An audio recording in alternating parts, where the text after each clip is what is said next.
Imagine you're sitting in the arena, right? The air is absolutely electric. I mean, you can feel it practically vibrating in your chest. Oh, definitely. Just that pure championship energy. Exactly. The cameras are flashing like strobe lights. The roar of the crowd is just completely deafening. Yeah. And just a few feet from the hardwood, you've got this dazzling, diamond-studded front row of Hollywood elite. The place to be seen. Right. It is the absolute pinnacle of American celebrity culture. But, and here's a twist, the most famous man in the building, he isn't in the front. Not even close. No. He's hidden in the shadows 8 rows back. The cameras flashed. The crowd froze. And just like that, Hollywood had a massive new obsession, the headline. Prince Harry relegated to the 8th row. Welcome to Starscope Report. Join Jordan and Jamie as they uncover Hollywood drama, music industry shakeups, and viral influencer scandals. From red carpet surprises to social media controversies, we dive deep into the stories behind the fame. Today's deep dive is taking a seemingly simple night of basketball and honestly just blowing it wide open. Yeah, because it turned into so much more than a game. It really did. We're looking at how a single sporting event turned into this huge referendum on royal status, Hollywood pecking orders, and viral optics. We've got a massive stack of sources today, gossip columns, sports reports, fan defenses, and our mission is to figure out what really happened when the Duke of Sussex went to Texas. Because the broader implications are just, well, they're fascinating. We aren't just talking about basketball today. We're examining the invisible architecture of fame. I love that phrase, the invisible architecture of fame. Right, because it really is a real-time case study in how public perception is, manufactured, debated, and then consumed by all of us. Totally. So let's set the stage for you, because the context of this specific game is huge. The New York Knicks just won their first NBA championship in 53 years. 53 years. That is massive. We are talking since 1973. They beat the San Antonio Spurs 4-1 at the Frostbank Center, and Jalen Brunson takes the MVP, dropping 45 points. The energy in that building was just off the charts. It was a historic night. And, when history happens in the NBA, Celebrity Row, those highly coveted courtside seats, it transforms into this highly visible ecosystem. It really does. It's where the worlds of sports, entertainment, and extreme wealth all collide to create this living billboard for pop culture. Yeah, so I want you to picture this. You look down at the floor. Over there, you see Taylor Swift. Of course. Right? And down the line, Timothée Chalamet, Ben Stiller. You've got comedy legends like Larry David and Jerry Seinfeld. Jimmy Fallon, Tracy Morgan, Giancarlo Esposito. Exactly. It's basically an A-list red carpet just wrapped around a basketball court. And then the broadcast cameras pan up, several rows back, row 8 to be exact, and there is Prince Harry. Just sitting there. Yeah. And seeing him there was honestly visually jarring, which actually brings up a huge question about how this whole system works. Yeah. Like, how do these seats actually get assigned? Right. Do celebrities just go online and buy them? Oh, no. The mechanics of courtside seating are highly orchestrated. It is rarely as simple as just buying a ticket. So how does it work? Well, sometimes a celebrity's publicist will negotiate directly with the team's PR department, offering the star's presence in exchange for the visibility of the seat. Wow, so it's a trade. Exactly. Other times, the league or the team owner extends personal invitations to ensure the broadcast features recognizable faces. Because that camera-facing baseline, that is a multi-million-dollar asset for the league's brand. They curate that row very, very carefully. That is wild. I mean, think about the last time you were seated at a wedding. Oh, God, the politics of wedding seating? Right. Did you check to see how close you were to the head table? Oh. Did you wonder if being placed near the kitchen meant you were, less important to the bride and groom? We all do it. Now multiply that anxiety by 1 billion and put it on national television. So it makes me wonder, in American celebrity culture, are courtside seats the Hollywood equivalent of the Buckingham Palace balcony? Oh, that is a brilliant way to frame it. Because in the U.S., courtside isn't just about getting an unobstructed view of the game. It signals your current relevance. Yeah, your cultural capital. Precisely. It's a real-time stock market of cultural capital. Being shunted further back can read, at least in these hyper-competitive celebrity circles, as a quiet downgrade. But, and this is important, we have to look at the whole picture. Harry wasn't the only major name sitting away from the floor. That's true. The sources mentioned that massive stars like Sydney Sweeney, Scooter Braun, and Billy Baldwin were also seated further back, away from the spotlight. Right. But the internet didn't melt down over Scooter Braun's seat. So why did Harry's placement spark this instant massive debate? I mean, the Daily Express actually joked that looking for him was like a spare version of Where's Wally? Wow. Yeah, well, the debate erupted because of the overarching narrative surrounding his life post-royalty. Right. When you step back from official institutional duties, your public presence basically becomes your primary currency. And the Daily Express actually laid out 3 distinct theories for why he was in row 8, which perfectly encapsulate this public obsession with his status. Okay, walk me through these theories. How is the press rationalizing this? So, theory number 1 is purely logistical. He was invited by his seatmates and simply sat where they sat. It's pragmatic. Makes total sense. Theory number 2 involves PR strategy. He intentionally wanted to blend in.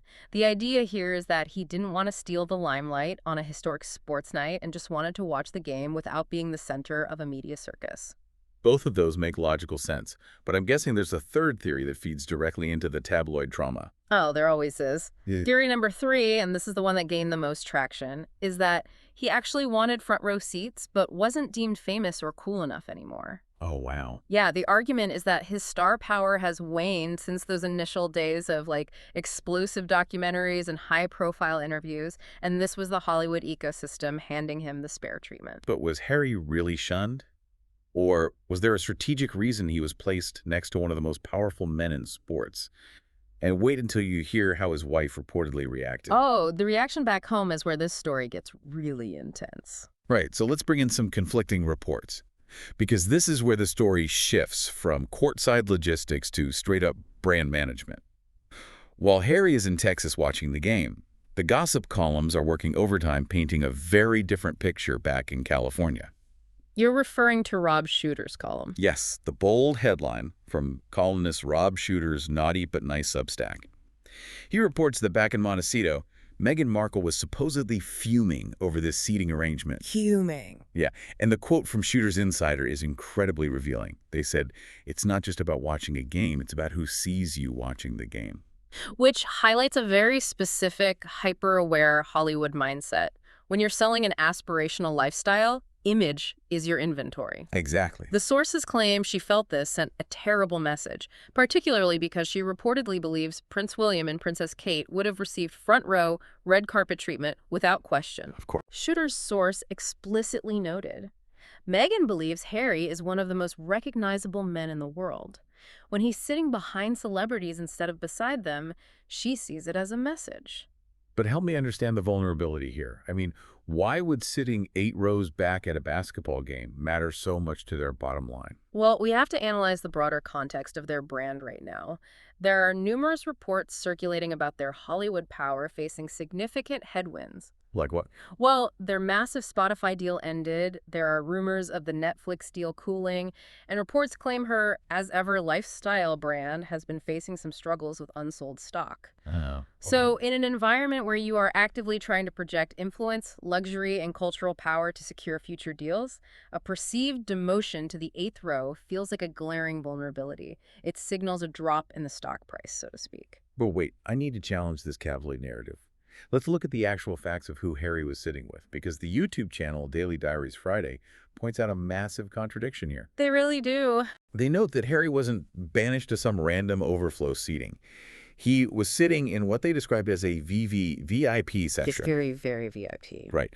On one side, he has Adam Silver, the commissioner of the NBA. A very powerful man. And on the other side, he has J.P. Lane, a U.S. Army veteran and Purple Heart recipient, since Harry was actually in Texas for the Warrior Games.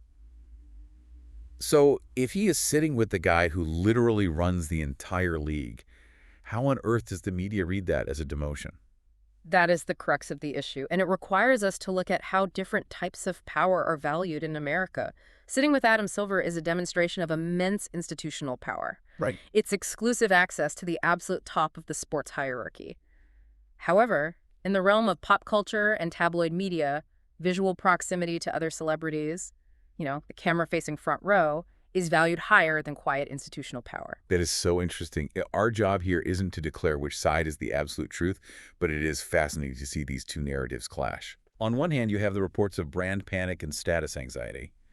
On the other hand, you have a prince actively choosing to highlight a wounded veteran and sit with the commissioner, which aligns perfectly with his established work with the Invictus Games. Exactly. A friend of Harry's was quoted by Shooter saying, Harry loved the game and barely gave the seating a second thought. He sees a basketball game.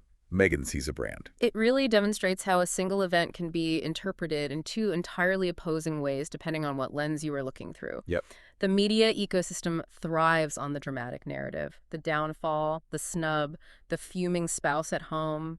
A normal moment, like watching a game with a veteran, simply doesn't generate the clicks required to sustain the 24-hour news cycle. It really doesn't. And hey, if you're loving these Hollywood twists and dissecting what PR moves really mean, make sure you're subscribed. We've got even crazier stories ahead. Oh, absolutely. Because the visual obsession with this seating chart was just the beginning. The 8th row wasn't even the most viral part of the night. Later in the deep dive, we'll talk about the shocking twist nobody saw coming involving an Oscar-winning director and a deeply awkward handshake. Yeah, the visual status of the seating chart naturally bled into the visual status of his actual interactions. And the incident you are referring to is basically a masterclass in how visual media can be manipulated to serve an existing narrative. Let's get into the video that basically broke the internet that night. Mm-hmm. It is a 2-second clip of Prince Harry and absolute Knicks superfan, director Spike Lee. Oh, boy. Let's go frame by frame for the listener. Spike Lee is down near the floor in his spiritual home on the baseline. He spots Harry moving through the lower bowl. Spike points at him. Harry approaches and goes in for a handshake. And then? But Spike doesn't immediately reciprocate. So Harry's hand is it's hovering there. Right. In that agonizingly awkward way we've all experienced. The worst feeling. He kind of touches Spike's stomach. There's more pointing, and the entire interaction just looks incredibly clumsy. And the public reaction was instantaneous, and it was brutal. Tabloids and social media immediately framed it as a humiliating public rejection. Of course they did. The narrative spun instantly that Hollywood royalty was quite literally snubbing British royalty on national television. People on social media were analyzing the angle of the hand, the duration of the pause, every single micro-expression. Have you ever waved at someone across the street only to realize they weren't waving at you? You just have to kind of pretend you were scratching your head. Oh, all the time. Now imagine doing that and 100 million people analyze it the next morning. But I have to bring up this totally bizarre yet amazing rumor from Reality T. Could this clumsy interaction actually be an inside joke about Harry's old secret Facebook alias? Ah, the legend of Spike Wells. That adds a brilliant layer of context. Yes. According to the source, back in the day, Harry used the pseudonym Spike Wells for his private Facebook account. And Spike Lee had previously revealed on the Today Show that he ran into Prince William at an awards event, and William actually told him to ask Harry about using his name. That is hilarious. Could that be what they were pointing and laughing about? Like, hey, you're the guy using my name. You know, while we can't confirm if that was the exact topic of conversation in that noisy arena, it beautifully illustrates how much crucial context is stripped away from a silent 2-second video clip. Right. Because when we examine the broader reality, the full video, which many tabloids conveniently chose to ignore, shows the two men laughing and embracing warmly right after that clumsy moment. So it wasn't snub at all. It was just a noisy arena, a mistimed high five, and two guys messing around. A brotherhood joke, as one of the sources called it. This is a perfect example of confirmation bias in the digital age. The channel, Daily Diaries Friday, provided excellent analysis on this. Real-life human interactions do not happen in frozen 2-second loops. Thank goodness. People are constantly moving, they get distracted by the noise, they miss physical cues. But when the overarching narrative being pushed by the press is one of an exile or a downfall, the algorithm favors content that confirms that bias. That makes sense. Every missed high five, every awkward pause is weaponized as proof to support the existing narrative. It's almost exhausting to think about living under that kind of microscope where a split-second delay in a greeting is broadcast globally as a total rejection of your character. It feels like we are so desperate for the drama that we completely ignore the reality of human interaction.